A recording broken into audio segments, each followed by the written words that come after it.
Muy buenas noches, hermanas y hermanos. Bendiciones, qué gusto podernos reencontrar nuevamente con ustedes para esta clase que se llama La generación del vino nuevo. La generación del vino nuevo. Así que voy a leerles una escritura porque me gusta esta versión de la traducción en lenguaje actual sobre el pasaje de Mateo 9:16. Este pasaje de Mateo 9:16 me gusta en esta versión, que es la versión traducción en lenguaje sencillo. Dice así la palabra de Dios: si un vestido viejo se rompe, no se le pone un parche de tela nueva. Vamos leyendo con entendimiento. Si un vestido viejo se rompe, no se le pone un parche de tela nueva, porque al lavarse el vestido viejo, la tela nueva se encoge y rompe todo el vestido, y entonces el daño es mayor. Mire cómo pone dos ejemplos. El 17 dice: tampoco se echa vino nuevo en recipientes viejos, porque cuando el vino nuevo fermenta, hace que se reviente el cuero viejo. Así se pierde el vino nuevo y se destruyen los recipientes. Por eso hay que echar vino nuevo en recipientes de cuero nuevo. De ese modo, ni el vino ni los recipientes se pierden. Pero usted ve que al pueblo de Dios y al pueblo cristiano, eso es lo que le pasa, que nosotros queremos mezclar, queremos combinar, queremos poner lo viejo y lo nuevo juntos. Y así nosotros queremos buenos resultados. Usted hoy va a aprender por qué razón entonces el crecimiento de muchas personas es lento. Pastores y pastoras, pongan atención a esto, porque es una pregunta que nosotros como pastores nos hacemos. ¿Y por qué el hermano tal tiene tantos años y por qué no crece? Y el hermano tal tiene tantos años de ser creyente y por qué no madura, por qué no se desarrolla, por qué no da fruto. Aquí yo le voy a dar la respuesta en esta enseñanza. En esta enseñanza le voy a dar la respuesta, pero quiero leerles otro pasaje que se encuentra en Efesios capítulo 4 versículos 22. Efesios 4:22 dice: en cuanto a la pasada manera de vivir. Y ojo, si varios de ustedes me siguen en el bachillerato, en donde yo enseño exégesis bíblica y homilética, oratoria sagrada, exégesis bíblica y homilética, yo les voy a enseñar sobre una cuestión que se llama tomar el texto de acuerdo a su contexto para no exponer un pretexto. Entonces, hay que leer primero el párrafo. La Biblia fue escrita en párrafos. La Biblia originalmente no fue escrita en capítulos ni en versículos. No. La Biblia originalmente fue escrita en párrafos. Entonces, uno siempre tiene que leer el título del párrafo del pasaje que uno va a leer o de la porción que uno va a leer. Y sí, fíjense que pongan la atención que Efesios 4:17, ahí comienza el párrafo. En Efesios 4:17 comienza el párrafo y dice: la nueva vida en Cristo. O sea que está hablando de creyentes, no está hablando de gente no creyente, está hablando de creyentes. Y dice: en cuanto a la pasada manera de vivir, ya el apóstol Pablo lo hace como ya pasado, como ya superado, como un asunto ya que estamos en otro nivel. Él lo supone, él asume que ya los hermanos de Éfeso ya estaban en otro nivel. Entonces les dice: en cuanto a la pasada manera de vivir, despojaos del viejo hombre que está viciado conforme a los deseos engañosos y renovaos en el espíritu de vuestra mente. Renovaos en el espíritu de vuestra mente y vestíos del nuevo hombre creado según Dios en la justicia y santidad, en la justicia de la verdad.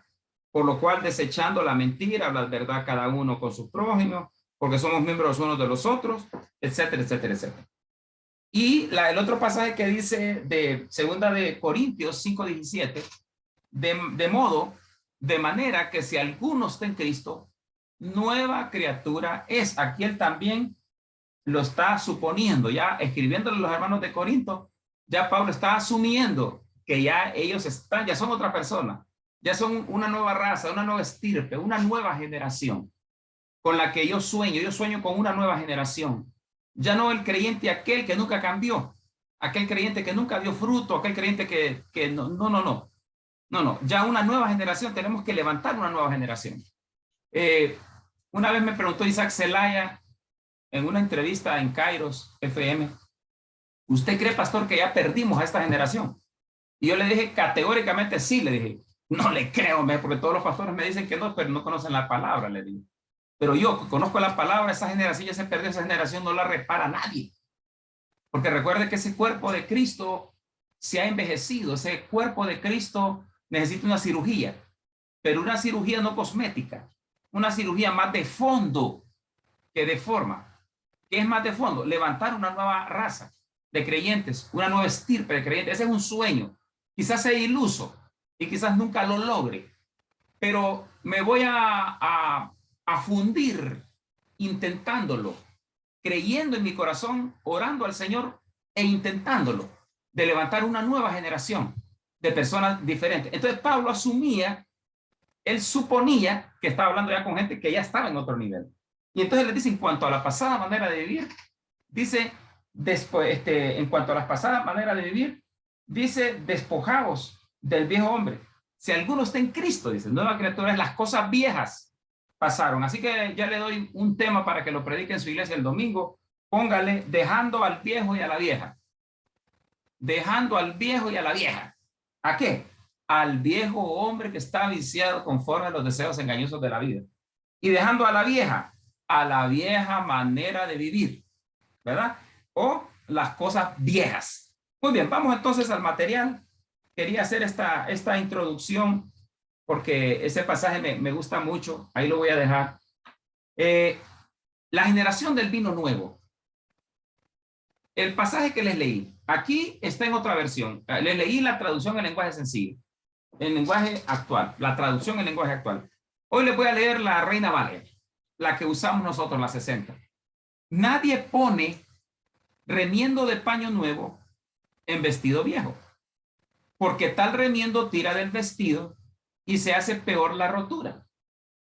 Yo le contaba a mi hija que yo me crié con mi abuela. Mi abuela era una mujer muy humilde, una mujer sencilla, y yo me crié con ella. Fui feliz con mi abuela hasta que murió ella cuando yo tenía ya 11 años cuando ella murió.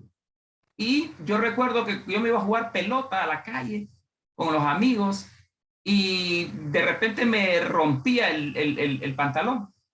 Entonces mi abuela, como era una mujer humilde, entonces ella venía y me decía, hijo, ¿qué te pasó? Mira que me caí o me arrastraron jugando y toda la cuestión, ¿va? Entonces ella venía y agarraba el pantalón y le ponía un parche a ese pantalón. Yo sé lo que es andar pantalones con parche. Y fue una temporada de mi vida que la disfruté con muchas carencias, pero la disfruté porque fui feliz. Pero me acuerdo, ahorita que estaba leyendo este pasaje, me acordé de cómo ella me le ponía un parcho al pantalón. Entonces, yo sé de lo que habla, de lo que está hablando el apóstol Pablo aquí en Mateo, perdón, el evangelista aquí en Mateo 9:16. Nadie pone remiendo de paño nuevo en vestido viejo, se supone, ¿verdad? Pero fíjese que el creyente quiere combinar lo viejo con lo nuevo, el creyente quiere mezclar, el creyente quiere esa mixtura, le gusta esa combinación. Pero ya en materia de revelación, en materia de vino nuevo, en materia de lo fresco, en materia de lo renovado, ya es imposible. Si yo soy un amante de lo nuevo, de lo fresco y de lo renovado, lo más seguro es que ya no me va a gustar lo viejo. Ojo, siempre le voy a recalcar y siempre voy a insistir. Lo viejo, solo lo doctrinal, ¿verdad? Esas doctrinas fundamentales que los padres de la iglesia establecieron ya. Esas doctrinas fundamentales, eso nunca lo cambiemos. Eso va a estar por la eternidad. Salvos por gracia. Salvos por fe. Doctrinas fundamentales del cristianismo evangélico. Pero en cuanto a la revelación, sí tenemos que irnos renovando, ¿verdad? Actualizando y un montón de cosas. Así que dice, y el versículo 17, ni echan vino nuevo. Ahora voy con el vino. Ya hablé de la tela, del pantalón, de la camisa, de la blusa, de la falda. Ahora voy con el 17, versículo 17, siempre de Mateo 9. Ni echan vino nuevo en odres viejos. De otra manera los odres se rompen. O sea que no concuerda, hermano. Lo viejo y lo nuevo no combina. Lo nuevo y lo viejo no compagina. ¿Ah? No compagina. Dicen, ni echan vino nuevo en odres viejos. De otra manera los odres se rompen y el vino se derrama y los odres se pierden. Pero echan el vino nuevo en odres nuevos y lo uno y lo otro se conservan juntamente. Así que miren, hermanos, qué tremendo esto. Yo aquí tengo un recipiente, porque odre es recipiente. Odre es un depósito. Odre es un vaso, un pocillo, si usted le quiere decir así, una taza. Odre es un recipiente. Entonces aquí tengo este recipiente yo. Si este vaso está roto, o tiene una fisura, o tiene una hendidura, entonces yo le voy a poner en la llave a que se llene de agua, pero por aquí se está llenando, pero por aquí se está saliendo. Por eso le decía yo de inicio que por eso es que nosotros vemos tantos creyentes que tienen cualquier cantidad de años, pero nunca maduraron y nunca van a madurar, por una sencilla razón. Hay saco roto, hay una fisura, digamos que esta es su vida, y el Espíritu Santo lo puede llenar, pero no termina de llenarlo, la copa nunca va a rebosar, nunca va a terminar de llenarlo. Aparte que nunca va a terminar de llenarlo, nunca va a rebosar, porque solo cuando está lleno va a rebosar. Y una vez cuando rebose se va a derramar. Y una vez que se derrama, va a alcanzar para darles a otros. De la única manera que usted le puede dar a otro es si su copa está rebosando. Si su copa no está rebosando, no le puede dar a otros, porque ni siquiera para usted le alcanza. Escuche lo que le estoy diciendo, para que usted le predique esto a su congregación, a su iglesia, y empiece a trabajar usted por una nueva raza, una nueva estirpe, una nueva generación. Y yo le decía, mire, Isaac, Celaya, esta generación ni reparándola. ¿Cree usted, pastor? Convencido estoy, no es que lo creo, estoy convencido. Cualquiera le puede decir, no, si oremos para que esta raza se levante. No. Trabajemos en una nueva generación. Compartamos estas verdades, estos principios, diseminémoslos, divulguemos estas verdades, promovámoslas. Entonces, ¿qué pasa? El que conmigo no recoge, desparrama. Entonces, por eso es que me encontré buscando materiales de auxilio. Yo siempre utilizo materiales de auxilio. Por eso me encontré con este tema que prediqué una vez en la iglesia. Lo que tienes no te ajusta para lo que quieres. Lo que tienes no te ajusta para lo que quieres. Por eso no puede darle a otro. Usted se vuelve distribuidor solamente cuando usted no tiene fisuras, ni es un saco roto, y cuando no se le derrama nada. Entonces, cuando no se le derrama nada, este vaso está intacto, no está roto, no tiene fisuras, no tiene orificios, no está roto. Entonces, ¿qué pasa? Yo lo pongo a la llave, se llena y comienza a rebosar. O sea, comienza a derramarse, entonces ya comienza a caer en otros lados. Y ahí me convierto en distribuidor y comienzo a darle a otros lo que ellos no tienen, pero que yo sí tengo. Ahí comienzo a impartir, ahí comienzo a compartir, ahí comienzo a transferir. Hasta entonces. De lo contrario, no. Porque como le digo, es lo que le pasa a muchos creyentes.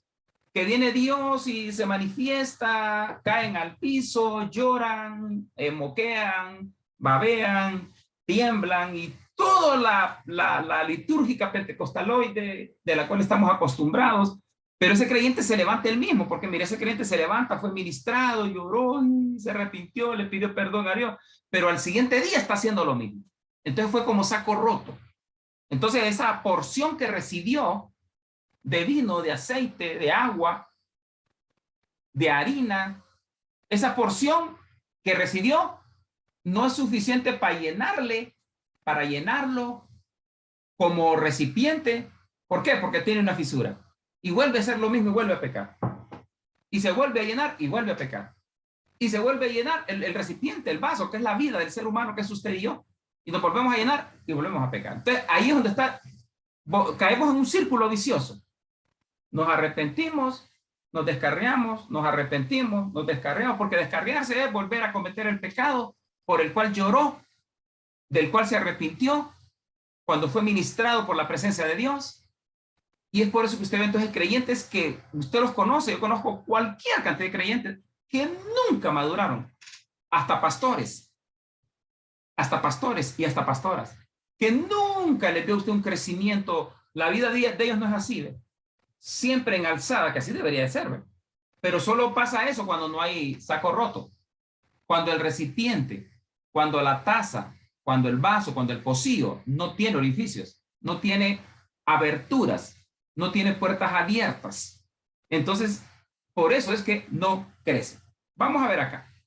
Dice, cuando recibimos a Jesucristo como Señor y Salvador, fue nuestro espíritu humano el que nació de nuevo, no nuestra alma. Por eso necesitamos nosotros renovar la mente, renovar los pensamientos.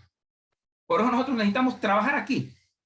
Este órgano, este miembro del cuerpo llamado mente, es el área en la que necesitamos trabajar en nuestra vida cristiana. Y me voy a adelantar a la segunda página, que dice, el diccionario de la Real Academia Española define el término regeneración como el proceso de mejora que se genera en un sistema después de un periodo de deterioro. Es la reparación o restauración de organismos vivos, pero con tejidos envejecidos, dañados, perdidos o destruidos y que necesitan ser restaurados o renovados. Habrá instrumentos que el Señor tirará al piso para que se quiebren, para volverlos a hacer de nuevo. Lo que yo le decía, desaprender para volver a aprender. ¿Verdad? Desaprender, sacar este chip y meter otro chip. La renovación de la mente. Hoy en día que están de moda las cirugías plásticas, de repente, ¿va? Si tiene las posibilidades, pues qué bueno, ¿verdad? De repente se puede uno arreglar la naricita, o si uno siente que no la tiene tan bien, la boca, si uno siente que no la tiene tan bien, de repente nos salen patitas de gallina acá, ¿ah? Y entonces arruguitas acá. Entonces hay que ir al cirujano plástico, humanamente hablando, físicamente hablando. Pero usted ha notado que no le ponemos atención a someter a una cirugía plástica al espíritu, al alma. Se ha puesto a pensar que le ponemos atención al cuerpo y nos interesa cómo andamos físicamente, y hacemos ejercicio y todo, pero ha notado que al alma no le ponemos atención, y el alma es la parte más importante del ser humano. Es el centro de mando, de control de mando de todo nuestro ser. La mente, el alma, la mente, los pensamientos. Entonces, ¿qué pasa? El pueblo de Dios, el cuerpo de Cristo ha envejecido. El cuerpo de Cristo ha envejecido. Y por eso tiene órganos dañados, tiene arruguitas que hay que corregir. Por eso me gusta aquella palabra que dice que vendrá por una iglesia santa, sin mancha, sin arruga. O sea que usted y yo, la renovación de la mente para la transformación de la vida, tiene que ver, hermanos, con una cirugía plástica que usted y yo, espiritualmente hablando, con una cirugía plástica que debemos someter el alma. Porque como le digo, sometemos a una cirugía plástica el cuerpo. Pero este cuerpo va a durar 70, 80 años, luego va al sepulcro, después de 3 meses solo están los huesos, después de 6 meses ya solo está el polvo eres, el polvo volverá, y se terminó. Pero el alma es eterna. El alma es eterna. Entonces, por eso, ese miembro, esa área de nuestra vida necesita ser restaurada, necesita ser reparada, necesita esos tejidos dañados, perdidos y destruidos, necesitamos rejuvenecernos. Por eso le enseñamos sobre el águila, para rejuvenecer esos áreas de nuestra vida, de nuestra alma que están dañadas, como son esos argumentos que están en contra del conocimiento de Dios. No es que yo no voy a cambiar, es que yo soy así, es que así me criaron, es que yo así me voy a morir. No, no debe de ser eso así. Entonces, vamos otra vez a la primera página. Cuando recibimos a Jesucristo como Señor y Salvador, fue nuestro espíritu humano el que nació de nuevo y no nuestra alma.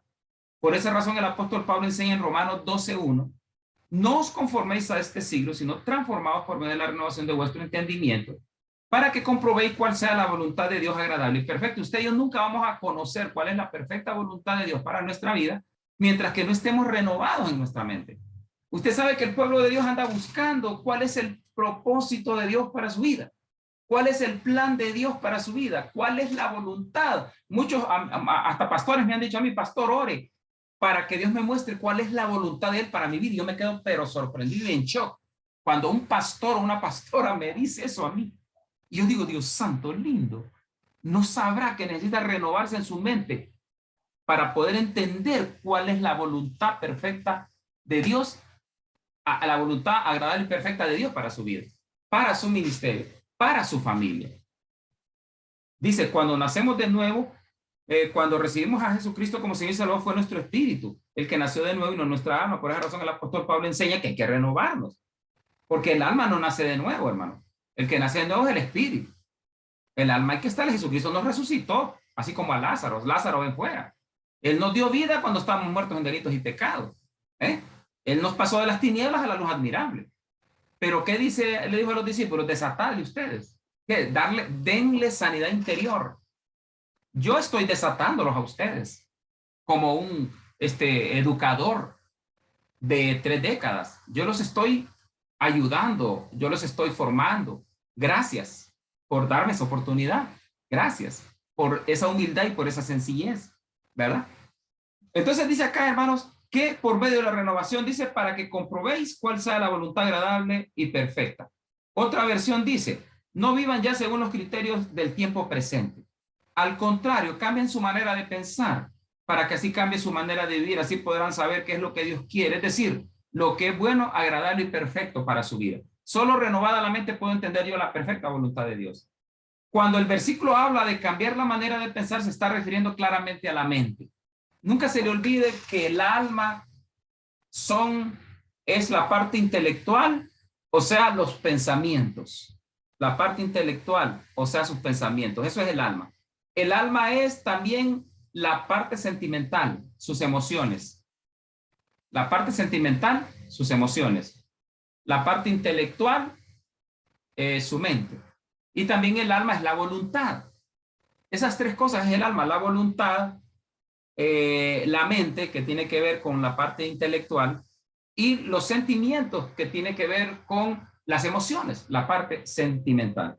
Dice, entonces, cuando el versículo habla de cambiar la manera de pensar, se está refiriendo claramente a la mente, que tiene que ver con los pensamientos, los sentimientos, que tienen que ver con las emociones, y por último, la voluntad, que tiene que ver con el dominio propio. Si usted no está renovado en su mente, porque la cabeza es la que controla todo nuestro cuerpo. La cabeza es la que controla todo nuestro cuerpo.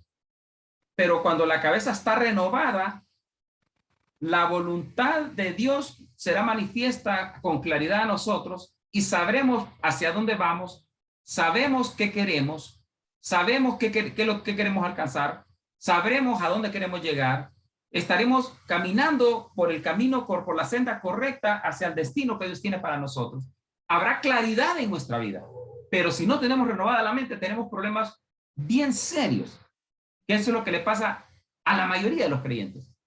Dice acá también, la voluntad dice que tiene que ver con el dominio propio, con el libre albedrío, que juntos los 3 componen el alma, que se convierte en el centro de control de mando de todo el cuerpo. Recuerde usted que nosotros no somos lo que decimos que somos. Nosotros somos lo que pensamos. Tal es su pensamiento, es él. Dice el proverbio. Tal es su pensamiento, es él. Usted no es lo que dice que es. No. Usted es lo que su mente piensa. ¿Ah? Entonces, ¿qué pasa? Es importante, entonces, nosotros somos el producto de lo que creemos. Lo que nosotros pensamos, hablamos y hacemos está enmarcado dentro del contexto de lo que creemos. Por eso Meyer Pearman, cuando escribe Teología Bíblica y Sistemática hace como 40 años, él enseña que las sólidas creencias producen un carácter sólido. Las sólidas creencias producen un carácter sólido. Y las creencias bien definidas forman convicciones claras. Y las creencias bien definidas forman convicciones claras. Porque usted es no lo que dice que es. No, usted es lo que piensa su mente. Su pensamiento tal es él, dice la Biblia. Muy bien. Del corazón salen los malos pensamientos. Es ahí en la mente, en donde está el meollo del asunto del hombre. ¿Cuál es el órgano? ¿Cuál es el área? ¿Cuál es el miembro del cuerpo en el que hay que trabajar y mandarlo a una cirugía plástica almática? Es la mente. Hay que renovar los pensamientos. Hay que colocar pensamientos buenos y desechar todos los pensamientos malos. El primer pensamiento que tiene que desechar ustedes: no puedo. El otro pensamiento: no quiero. ¿Ah? El otro pensamiento: no tengo. Esos, rechácelos. Mientras usted viva con esos pensamientos, van a controlar su vida. El pensamiento controla su vida. Como usted piensa, así usted va a hablar y así usted va a actuar. Entonces dice aquí que del corazón salen los malos pensamientos, es ahí en la mente donde está el meollo del asunto del hombre. Entonces, partiendo de la premisa que es el alma la que necesita urgentemente ser renovada, para que así toda nuestra vida completa sea transformada, es imperativo entonces comenzar desde ya con este proceso de un cambio profundo del alma, pero cambio más de fondo que de forma. Cambio más de fondo que de forma. Por ejemplo, la tan ansiada unidad que busca el pueblo de Dios pasa. 1 Corintios 1:10. Os ruego, hermanos, que habléis todos una misma cosa y que no haya entre vosotros divisiones, sino que estéis perfectamente unidos en una misma mente y en un mismo parecer. Si usted piensa diferente a mí, uno de los dos está equivocado. 1 Corintios 1:10. Si usted piensa diferente a mí, uno de los dos está equivocado. Quiere decir que la unidad no comienza con que yo me reúna. Venga, los invito a que nos reunamos, comamos. No. Eso es una unidad de forma. Pero yo necesito una unidad de fondo para que la verdadera unidad se dé. Unidad no es que nos reunamos cada mes. Esa no es unidad. Unidad es que estemos completamente convencidos en una misma mente y en un parecer. Que hablemos todos una misma cosa y que no hay entre vosotros divisiones, sino que estén completamente unidos en una misma mente y en un mismo parecer. Eso es. Así de sencillo. Entonces, cuando una mente piensa así, entonces está guiando a la verdadera unidad a los seguidores. Si esto enseña usted a su iglesia, usted entonces está persiguiendo la verdadera unidad y está usted bien enfocado en cuál es la verdadera unidad y cómo debemos conseguirla y cómo debemos lograrla. Mire usted, ahora dice acá, necesita el alma. La ley de Jehová es perfecta que convierte el alma. Una conversión, una transmutación. Es como le digo, un cambio es transmutar. Es, hermano, ser otro.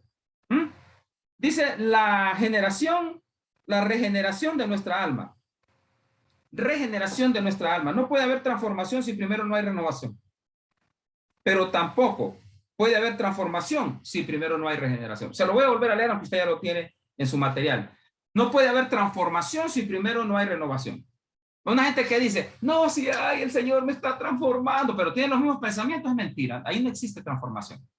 La transformación se refleja cuando usted comienza a pensar diferente y usted comienza a hablar diferente y comienza a actuar diferente. Y entonces la gente dice, ya el mensaje que el pastor predica, un mensaje a otro nivel, porque usted cambió su manera de pensar. Entonces usted ya está sorprendiendo con el mensaje fresco, renovado, revelado del Espíritu a su congregación o a sus oyentes, a su interlocutor.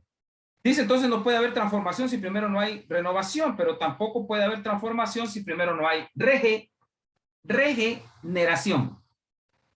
No se le olvide que la preposición tiene que ver con regresar atrás.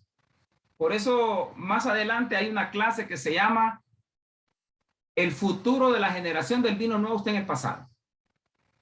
El futuro de la generación del vino nuevo está en el pasado. ¿Por qué? Porque vamos a hablar mucho ahí de regeneración, volver atrás. El diccionario de la Real Academia Española define el término regeneración como el proceso de mejora que se genera en un sistema después de un periodo de deterioro. Es la reparación o restauración de organismos vivos, pero con tejidos envejecidos, dañados, perdidos o destruidos, que necesitan ser restaurados o renovados. El cuerpo de Cristo necesita una cirugía profunda en el miembro u órgano más importante que tiene el ser humano, o sea, el alma, que es el centro de la personalidad misma del ser humano. Porque, ¿qué es generación? Es un término con origen en el generativo, que es un latín, pero que también en griego se pronuncia parayogí, y que además tiene diversos significados y usos, porque puede utilizarse para nombrar a la acción y efecto de engendrar y procrear. Regeneración son dos aspectos, engendrar y procrear, y el otro es generar y producir. Primero, engendrar y procrear, y el otro es generar y producir. Engendrar y procrear tiene que ver ¿con qué? Con acción y efecto. Es una acción. Y generar y producir tiene que ver con causar algo. Generación entonces significa lo creado o lo engendrado. Generación tiene varios sinónimos. Por ejemplo, tiene el sinónimo de generación, tiene el sinónimo por ejemplo, ¿cómo es? De simiente, semilla. Son sinónimos que más adelante lo vamos a encontrar. Entonces, hermanos, la palabra generación está fundada en los vocablos gen o genes. Y genes, humanamente hablando, tiene que ver con la transferencia genética. Yo le transferí a mi hija, cuando la engendré, yo le transferí mis genes. Si ella se hace un examen de paternidad, entonces le va a salir 99% que yo soy el padre, porque tiene mis genes, tiene mi color de piel, tiene rasgos de ella, ya sea físicos también, de comportamiento. Entonces yo puedo ver ahí mis genes manifestados en ella. Entonces hay una transferencia. Por eso dice acá que tiene que ver con transferencia genética. Yo le transferí genéticamente hablando a ella. Dice que esto también pasa por la información genética de las siguientes generaciones: el color de piel, color de tez, color de ojos, etcétera, etcétera. Así que espiritualmente hablando ocurre lo mismo con la genética divina, pues como hijos de un Padre Celestial, Él nos transfiere de su herencia. Por eso dice la palabra de Dios. Dice que más a todos los que le recibieron, a los que creen en Él, les dio potestad de ser hechos hijos de Dios, los cuales no son engendrados por voluntad de carne, por voluntad de sangre, ni por voluntad de varón, sino por voluntad de Dios. Engendrar es otro término para generación. Procrear es otro término para generación. Semilla, simiente, etcétera, etcétera, etcétera. Son sinónimos de generación. Entonces dice que tiene que ver con gen o genes. Y genes, humanamente hablando, tiene que ver con la transferencia genética. Esto es pasar la información genética a las siguientes generaciones. El color de piel, lunar, ojos, etcétera, etcétera. Así que espiritualmente hablando ocurre lo mismo con la genética divina, pues como hijos de un Padre Celestial, Él nos transfiere de su esencia sobrenatural. ¿Cuál es su esencia sobrenatural? La unción. ¿Cuál es la esencia sobrenatural? Sus dones. ¿Cuál es la esencia sobrenatural que nos transfiere el Padre cuando somos declarados hijos de Él? Su gracia, etcétera, etcétera, etcétera. Entonces, cuando la Biblia nos habla de la regeneración, nos está informando que nos van a cambiar el chip. Cuando la Biblia habla de regeneración, nos está informando que Dios quiere cambiarnos el chip. En otras palabras, tendremos que desaprender para volver a aprender. O sea que nos van a sustituir la información vieja, arcaica, obsoleta, desfasada que tenemos. Estoy hablando de renovación, estoy hablando de regeneración. Y que nos van a cambiar el chip. En otras palabras, tendremos que desaprender para volver a aprender. O sea que nos van a sustituir la información que ya tenemos en la memoria por otra diferente, que es nueva, que es actualizada, que es fresca, que es renovada, ya que está de acuerdo a la revelación fresca del Espíritu. O sea que está en armonía, está en frecuencia con la genética divina de nuestro Padre Celestial. De hecho, la palabra generación o generacional viene del griego genes, que es de donde procede el vocablo génesis. Necesitamos volver a nuestro diseño original. Necesitamos volver a nuestro diseño original. Necesitamos ser regenerados para volver a nuestro genes, al inicio, al principio, al comienzo. De hecho, la palabra generación o generacional viene del griego genes, que es de donde procede el vocablo génesis, que significa origen, principio o inicios. En otras palabras, necesitamos urgentemente volver al génesis, o sea, al principio, a los orígenes de la vida sobrenatural en la que vivía Adán y Eva. A los orígenes, principios de la vida sobrenatural en la que vivía Adán y Eva. A la vida sobrenatural en la que vivía la iglesia primitiva. Mire cómo por eso necesitamos regresar a nuestros orígenes. Lo que usted conoce como volviendo al diseño original. Porque fuimos diseñados para algo, pero en el camino nos perdemos. Nos pasa a todos. En el camino nos desviamos. Porque los seres humanos nos desenfoca cualquier cosa. Somos deslumbrados. El mundo nos deslumbra. Satanás nos deslumbra. Esos deslumbres nos desubican y ya no se nos olvidó para dónde íbamos. Se nos olvidó hacia dónde íbamos. Entonces, por eso necesitamos volver al diseño original y volver a encontrarnos otra vez con eso. Por eso, en otras palabras, necesitamos urgentemente volver al génesis, o sea, al principio, a los orígenes de la vida sobrenatural en que vivía Adán y Eva. Mejor dicho, regresar al inicio de nuestro diseño original. Eso, mis amados hermanos, es lo que Dios quiere que nosotros, por eso usted escucha hablar de genética divina, por eso usted escucha hablar de ADN divino, de cultura de reino, de todas estas palabras, frases, oraciones. Cuando hablamos de cultura de reino nos referimos a eso. Cuando hablamos de ADN de Dios nos referimos a eso. Usted necesita redescubrirse y decir, Señor, ¿cuáles son tus genes que yo muestro? ¿Cuáles son tus genes que yo demuestro? Ahí están los tres que le mencioné: unción, dones, la gracia de Dios sobre usted, esos anhelos puros que tiene de obedecer a Dios. ¿Qué era un odre? ¿Qué era un odre? Era un envase de cuero para guardar vino. Era un envase de cuero, era un recipiente, era un depósito, era una vasija, una tinaja, era una copa. Esos son sinónimos de que era un envase, nada más que no era una copa de vidrio, nada más que no era una tinaja de barro, no era un recipiente, no. Era un envase de cuero para guardar vino. La piel que usaban para hacer ese recipiente era de animales como la oveja, como el buey y como el camello. Óigame bien, esos eran los animales que eran usados, que eran sacrificados para usar la piel de ellos como un cuero endurecido, en donde ellos iban a guardar. No solo se guardaba ahí vino, ahí se guardaban otras cosas también.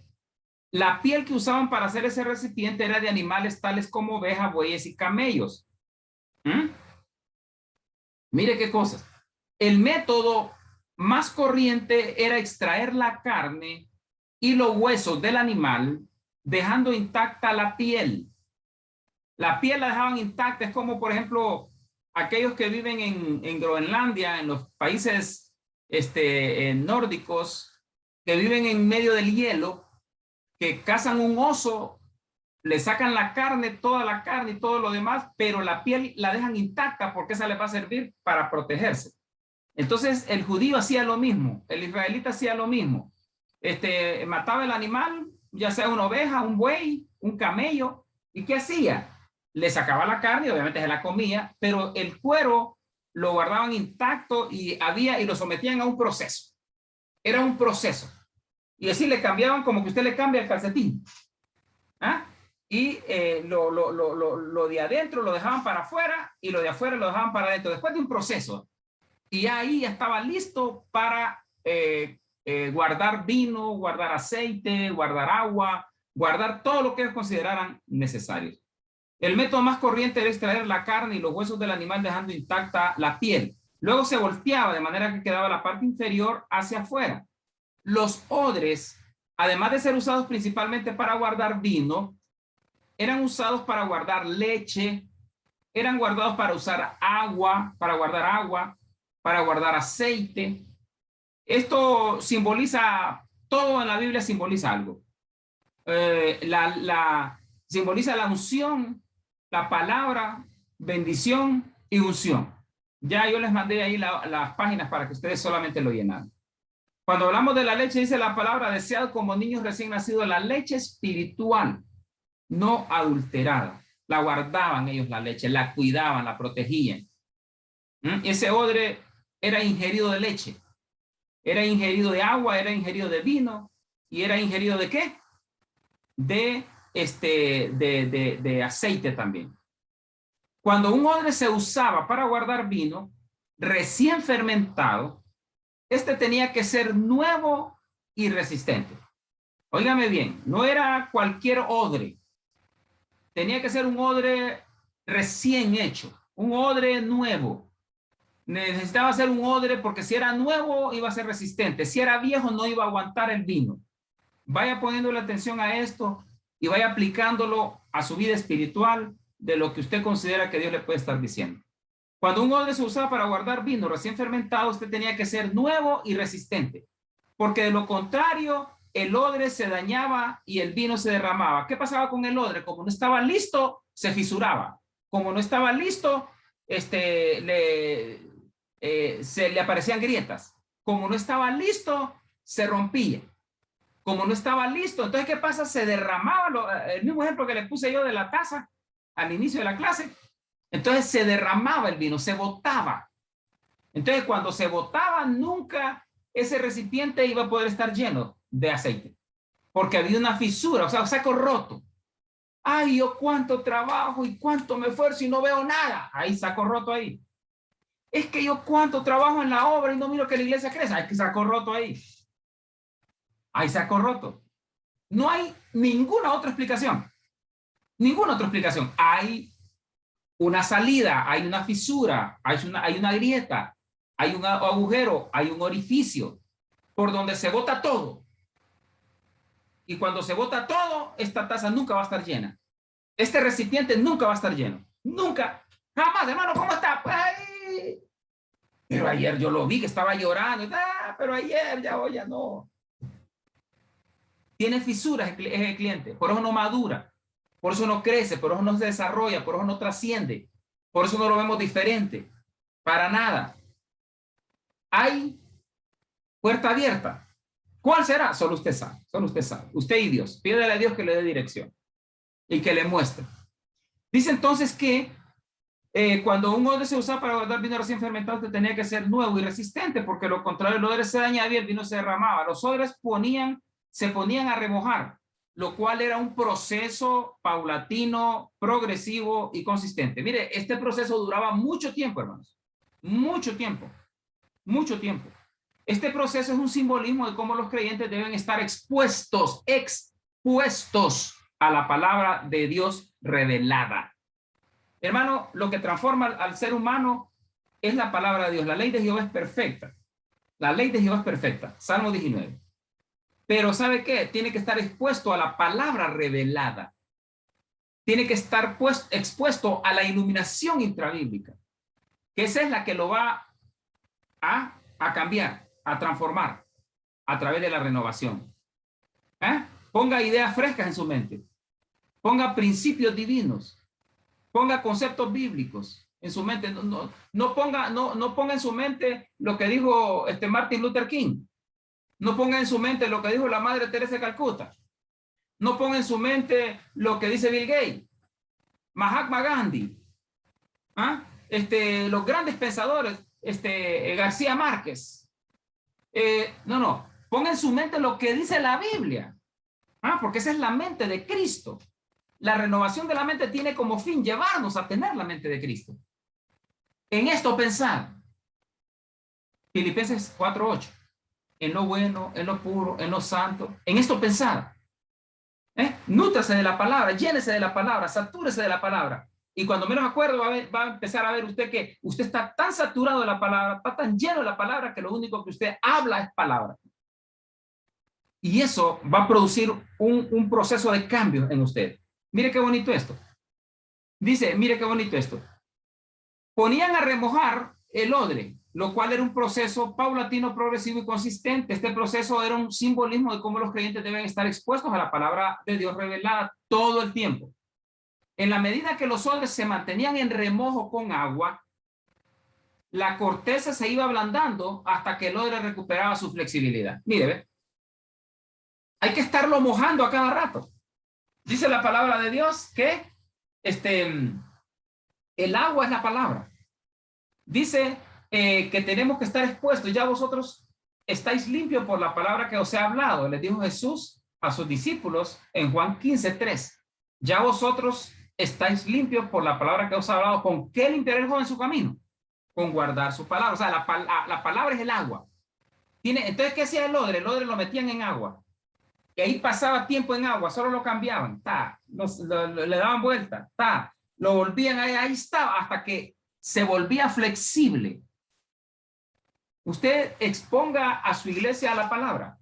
No le cuente cuentos de Camino Real, no le cuente su historia, no le cuente su vida, que su vida no los va a edificar a ellos. Lo que va a edificarlos a ellos es la palabra. Porque ella fue diseñada para edificarnos. Ella fue diseñada para transformarnos. ¿Para qué? Para convertirnos. La ley de Jehová es perfecta, que convierte el alma. Ella.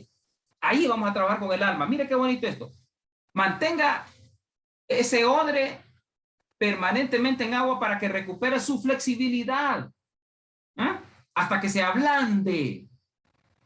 ¿Cómo hablando yo a la gente? No regañándola, no exhortándola, no amonestándola, no humillándola. ¿Cómo hablando a la gente? Con la palabra. Dedíquese a enseñar y a predicar la palabra. La palabra. La palabra, la palabra, la palabra. Hay veces que mi hija me dice, papá, mira que tal persona, qué diferente lo vemos, va. O tal persona, qué diferente la vemos. Entonces siempre con ella nos reímos porque me dice, porque le digo yo, ¿y qué crees vos? ¿A qué crees que se deba eso? Y ella misma me dice, y es tanta palabra, pues, me dice que vos les hablas. Entonces, ¿qué voy a esperar yo? No tengo que obligar a nadie, no tengo que presionarlo para que cambie. Dedíquese a predicar la palabra, a enseñar la palabra.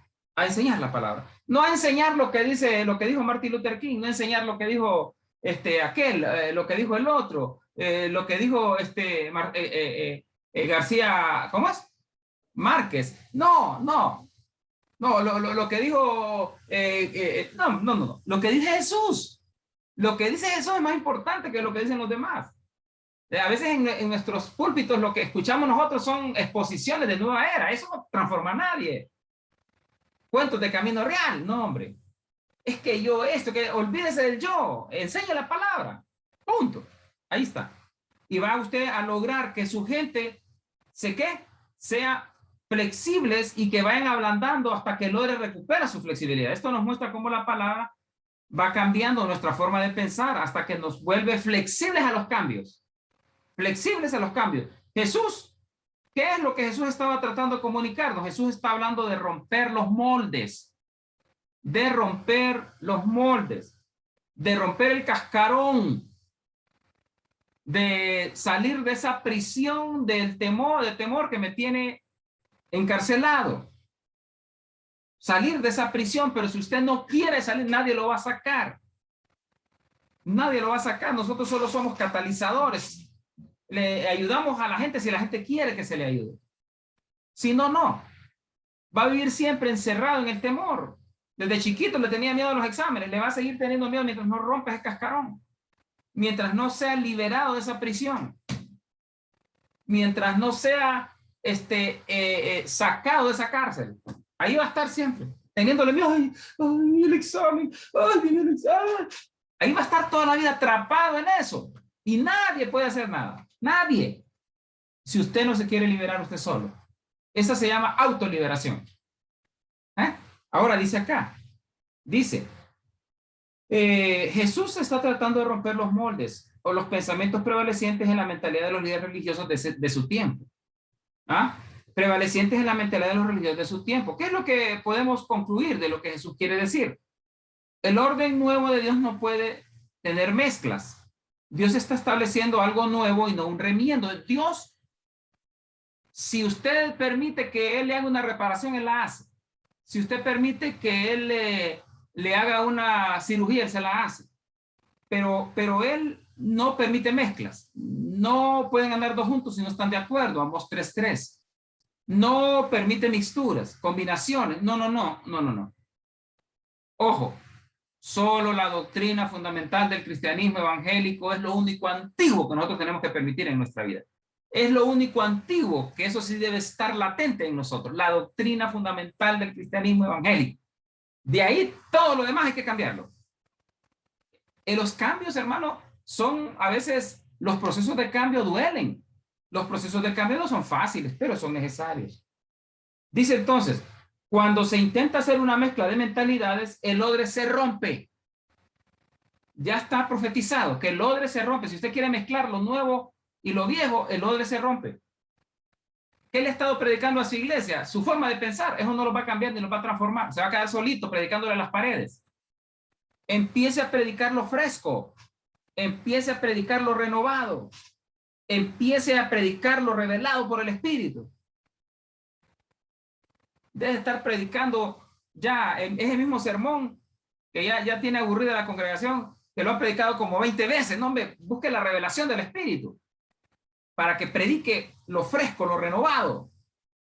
Ahora dice acá, lo que Dios está tratando de decir es que no puede haber mezclas. Dios está estableciendo algo nuevo, no un remiendo. Cuando se intenta hacer una mezcla de mentalidades, el odre se rompe, porque lo nuevo y lo viejo no armonizan, lo nuevo y lo viejo no concuerdan. Lo viejo y lo nuevo no armonizan, no concuerdan. Resulta muy difícil ponerse de acuerdo con personas que no andan en la misma frecuencia. Yo no tengo muchos amigos porque mis formas de pensar no agrada a muchos. Mi forma de pensar no es un mensaje popular el mío. De todo el mundo lo va a abrazar, no. Y por eso yo no tengo muchos amigos, contaditos con los dedos. ¿Por qué razón? Por esto, porque a mí no me gusta llevarme con gente negativa. Yo hasta escuchar a una gente negativa ya me molesta y me estorba. Hasta escuchar a una gente negativa. Entonces porque si usted se junta con águilas, usted va a aprender a volar. Si usted se junta con águilas, usted va a aprender a volar. Ese es el medio ambiente en el que nosotros tenemos que desarrollarnos. Dice acá entonces, resulta difícil ponerse de acuerdo con personas que no andan en la misma frecuencia, que no piensan como usted. ¿Ah? No se pueden introducir mentalidades nuevas en estructuras viejas de pensamiento, porque se destruyen.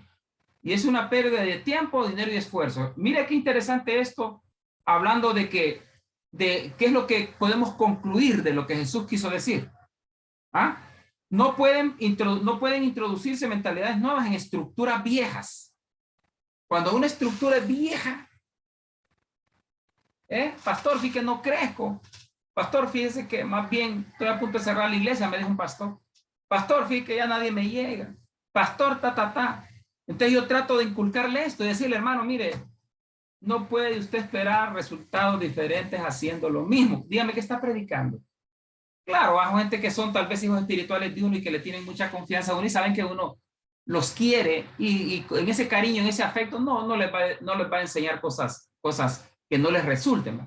Yo trato de ayudarle, mire, haga esto, ¿por qué no se monta una cruzada evangelística? Ahí le vamos a ir a predicar en la zona, evangelizar la zona, hágalo, inténtelo. Cosas así para animar a los consiervos, ¿verdad? Estar expuestos a una palabra de revelación constantemente es necesario. Es necesario estar expuestos a una palabra de revelación, permanentemente, constantemente. 4, se requiere odres nuevos para retener nuevos conceptos, o sea, mentalidades nuevas. ¿Cuáles son los odres que debemos romper? Aquí hay algunos odres. El odre de las actitudes.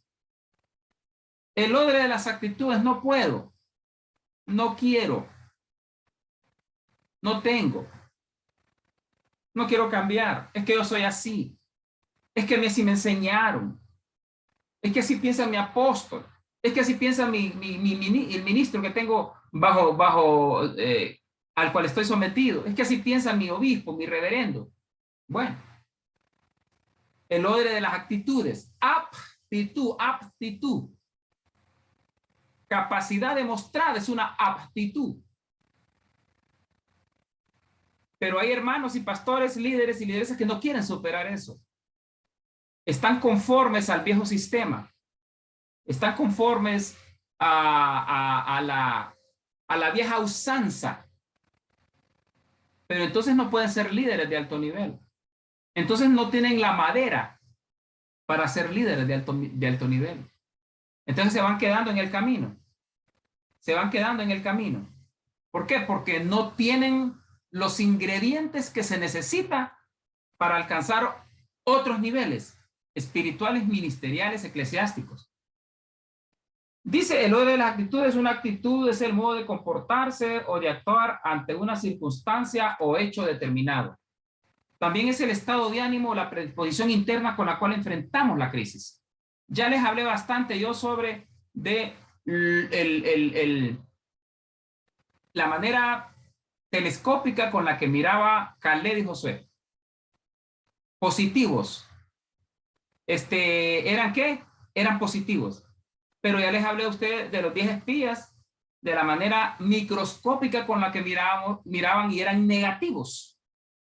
¿Ah? Entonces dice acá, otro espíritu. ¿Qué tenía Caleb, Josué? Otro espíritu. Un espíritu diferente. Ya usted va marcando tendencia y ya usted muchos se van desmarcando ya, como líderes de muy altísimo nivel, se van desmarcando, pero otros se van quedando rezagados y usted uno va viendo, uno dice, no tiene la madera, uno dice, no tiene las características, no, si a puras cachitas llega oveja, al líder le está costando mucho, no digamos de alto nivel. ¿Por qué? Porque con el comportamiento, actitud, yo los observo y yo a estas alturas, a 2 meses, yo le puedo decir quién es un alumno que se va a quedar, quién es un alumno que no va a llegar, quién es un alumno que no se va a graduar, porque ya estoy viendo yo la aptitud y actitud. Entonces ya sé, no tiene un espíritu superior, pero hay muchos de ustedes, mujeres y varones, que tienen un espíritu superior y se están desmarcando ya de los demás. Qué bonito. Yo los animo y los motivo que sigan adelante. Entonces, ¿qué dice acá? Otro espíritu. Mire, ¿cuáles son los odres que debemos romper? El odre de las aptitudes, capacidad demostrada. Hasta ahorita, muchos pastores, pastoras, líderes y lideresas no han demostrado capacidad. No han demostrado capacidad. Entonces, eso se llama aptitud, pero no han demostrado actitud tampoco. Entonces, dice acá, mire qué interesante, otro espíritu. Es una actitud de la generación del vino nuevo. Tienen un espíritu guerrero, de conquista, de lucha y de valentía. La actitud de un creyente que es odre nuevo es totalmente diferente a otras. Está lleno de esperanzas y de victoria. Está lleno de esperanzas y de victoria. Siempre piensa en la victoria, nunca piensa en la derrota. Siempre piense que va a salir bien. Póngame ese examen que ya va a ver yo, que me gusta a mí cuando escucho gente así. Aquí estoy, mándeme este. Qué bonito. O sea, son gente que tienen otro espíritu. Otro espíritu. Dice la actitud de un creyente que eso de nuevo es totalmente diferente. Es que está lleno de esperanza y de victoria. Cambiando nuestras actitudes antiguas. Actitud de pasividad, de pobreza, de miseria. La actitud de no puedo. La actitud de no sirvo. La actitud de nadie me quiere. La actitud de que no, solo no y no, negativos. Visión microscópica. Entonces, 3, el odre del vocabulario. El odre del lenguaje. La iglesia necesita aprender el lenguaje del vino nuevo, que vaya desplazando la terminología vieja de no puedo, no quiero, no deseo, con lo cual hemos venido vistiendo al cristianismo. Usted no puede llegar a Palacio hablando como un campesino. Hay que cambiar el vocabulario. 3, el odre de la metodología de trabajo. Eso lo hablamos ya bastante en cuanto a la metodología de trabajo, ¿verdad? Así que no me voy a detener mucho ahí. El odre de la metodología de trabajo, esto tiene que ver con la forma de hacer las cosas. Queremos ganar la juventud de hoy cantando los mismos cantos de hace 30 años atrás, usando los mismos métodos que se usaron hace 2 décadas. Debemos cambiar todos estos métodos de trabajo por unos que se ajustan a la actualidad. Hay que actualizarnos, hermano. Hay que actualizarnos, ¿verdad? Dice el odre de las formas de pensar. Estructuras mentales. Ese es el espíritu de Grecia. Muchas actitudes mentales, mucho pastor tiene problemas acá. Muchos de nuestros ministros tienen problemas acá. Hermano, yo hablo con propiedad porque ya tiempo trabajo con pastores. Casi más de 25 años trabajando con pastores. Siempre he trabajado con pastores. Siempre la mayoría de los alumnos que he tenido en los más de 25 años que tiene el bíblico han sido pastores. Así que yo les hablo con propiedad porque tengo tanto hijo espiritual, tengo tanto amigo pastor, hay tanto pastor que me busca para un consejo. Entonces yo sé cómo está la iglesia, tengo un panorama claro de cómo está la iglesia de Jesucristo en la actualidad, al menos en Honduras. No os conforméis, es la palabra griega suchematizo, que significa no conformarse a sí mismo. Transformaos, es la palabra griega metamorfo, que es cambiarse a otra forma. Renovaos, la palabra griega anakainosis, que significa un cambio para mejorar o para ir a otro nivel mayor. Es un ajuste de la visión moral, espiritual y del pensamiento de la mente, que tiene que llevar a cabo un efecto transformador del creyente. Renovaos repetidamente. Novar, nuevo, decir colocar algo nuevo. Comprobéis, es la palabra griega dokimazo, que significa probar que dicha cosa vale la pena. Vamos a ver. Dice acá, renovaos repetidamente. Novar nuevo, es decir, colocar algo nuevo repetidamente. Comprobéis hasta que cada creyente pueda discernir, probar y aprobar que existen otros niveles de la voluntad que son importantes, buenos, agradables y perfectos. ¿Cómo necesitamos renovar nuestra mente? Con la renovación de nuestra mente nosotros podemos alcanzar un montón de cosas. ¿Ah? Discernir que en el lugar que Dios me plantó, ahí Él me quiere, ahí Él me va a hacer trascender.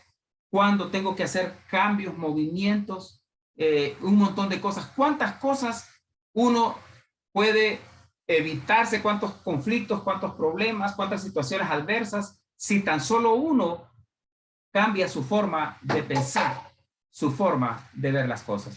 Así que, mis amados hermanos, la vida es como un examen de aprobación o desaprobación. Y es posible que muchos cristianos estemos aplazados o estaremos pasando de pancita por esta vida. Entonces, lo que tenemos que hacer nosotros es un ajuste.